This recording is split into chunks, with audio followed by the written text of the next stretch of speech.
আসসালামু আলাইকুম বন্ধুরা। তো আপনারা তো কালকের ভিডিও দেখছেন যে আমাদের কত দূর পর্যন্ত কাম হয়েছে। তো আজকের ভিডিওতে আপনাদেরকে দেখানোর চেষ্টা করবো যে আজকে কত দূর পর্যন্ত কাজ হয়েছে। মূলত আজকে আমাদের কাজ হয়েছে স্ল্যাব শাটারিং করা হয়ে গেছে। তো আপনারা তো কালকের ভিডিও দেখছেন যে আমরা নতুন সাইডে কাজে আসছি। আর একটা কথা আপনাদেরকে বলি, যেহেতু আমরা দুজন কাজে আসছি তো আমাদের দুজনের একটু কাজ করতে সমস্যা হয়, কারণ যেগুলো আমরা বাটাম মারবো সেই বাটাম মারতে আমাদের উপর চড়তে হয় দুজনকে, আর যেহেতু নিচে কেউ থাকে না তো সেই কারণে আমাদের একটু সমস্যা হয়। তো আমি একাই যাচ্ছিলাম যে বাটাম প্রথমে তুলে দিচ্ছি, তারপর এসে আবার বাটাম মারতেছি। তো আমরা প্রথমে সকালে কাজে যে বাটামগুলো উপর থেকে নেমে নিলাম, নেমে নেওয়ার পর বাটাম জয়েন দিলাম।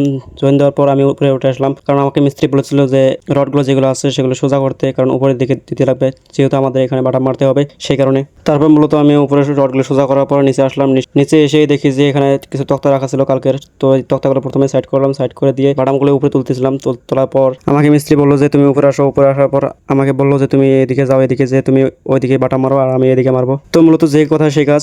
তো আমি ওদিকে গেলাম, যাওয়ার পর আমি ওদিকে বাটাম মারতেছে, তো মিস্ত্রি এদিকে মারতেছে। তো বাটাম মারার পরে আমাদের মেন কাজ শুরু হয়ে যাবে। তো এখন আমাদের যেগুলো বাঁশ আছে সেগুলো বাঁশগুলো মারতে হবে। তো আপনাদেরকে এই সাইডের বিষয়ে আগের ভিডিও আর একটা কথা বলাই হয়নি, যে এটা এখন আমি বলতে চাচ্ছি। তো আমাদের এই বিল্ডিংটা যেটা আছে আগেরটা, তো আমাদের এই বিল্ডিংটা আগেরটা যেটা আছে সেটা মূলত আমাদের দুইটা রুম হওয়া আছে আগের থেকে। তো আমাদেরকে এখানে আরেকটা রুম বাড়াতে হবে, সেই কারণে মহাজন বলছিল যে এদিক দিয়ে সাজা একটু লম্বা করে দেবে। সেই কারণে আমরা মূলত মহাজনকে বললাম যে এদিকে সাজা লম্বা করে দেওয়া যাবে না, যেহেতু আগের বিল্ডিং এ সাজা কম করে দেওয়া হয়েছে সেই কারণে। তো আপনাদেরকে আরেকটা কথা বলে রাখি যে সাজা যখন বের হবে তখন 4 ফুট থেকে 5 ফুট বের হবে গেলে এখানে ভীম দিতে লাগবে, সেই কারণে আগে একটা ভীম দেওয়া নেই, পরেরটা যদি ভীম দেই সেই কারণে খারাপ দেখা যাবে। তো মহাজন বললো যে না ঠিক আছে, তোমাদের যেভাবে ইচ্ছা সেভাবে করো। তারপর মূলত আমরা আমাদের কাজ শুরু করে দিলাম। তারপর আমরা আগের যেটা সাজা ছিল সেই লেভেলে আমরা সাজা মারলাম। তারপর মূলত আমরা এখানে কাজ করতেছি, কারণ আমাদের আজকে স্ল্যাবের শাটারিং শেষ করতে হবে, সেই কারণে মিস্ত্রি বলছিল যে তুমি জলদি জলদি একটু করো। তারপর মূলত মিস্ত্রি মাথার দিকে করতেছে, আমি এই সাইডের দিকে করতেছিলাম, কারণ এই সাইডে ছোট ছোট তক্তা দিতে হবে, সেই কারণে আমি মেশিন নিয়ে প্রথমে কেটে নিলাম। কেটে নেওয়ার পর এখানে আমাদের তক্তা জয়েন দিতে হবে, তারপর আমি এখানে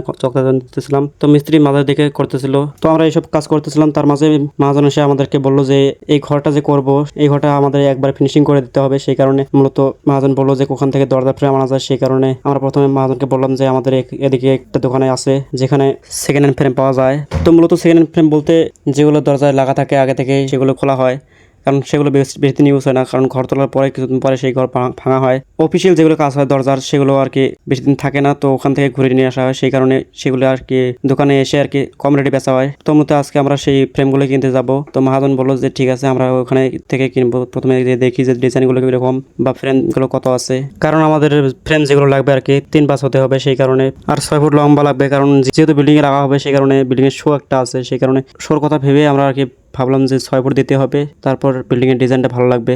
তো মূলত আমাদের এখানে প্রায় কাজ শেষ হয়ে আসলো। তো আজকে কাজ এই পর্যন্তই। তো আমাদের সাইডের কাজ শেষ হওয়ার পর আমি একটু আগে যে কথা বললাম আর কি ফ্রেমের দোকানে গিয়েছি। তো মূলত আমরা ফ্রেম নিলাম না নিলাম, তো এই বিষয়ে পরের ভিডিওতে কথা বলবো। তো আপনারা সবাই ভালো থাকবেন এবং আমার জন্য দোয়া করবেন। আসসালামু আলাইকুম।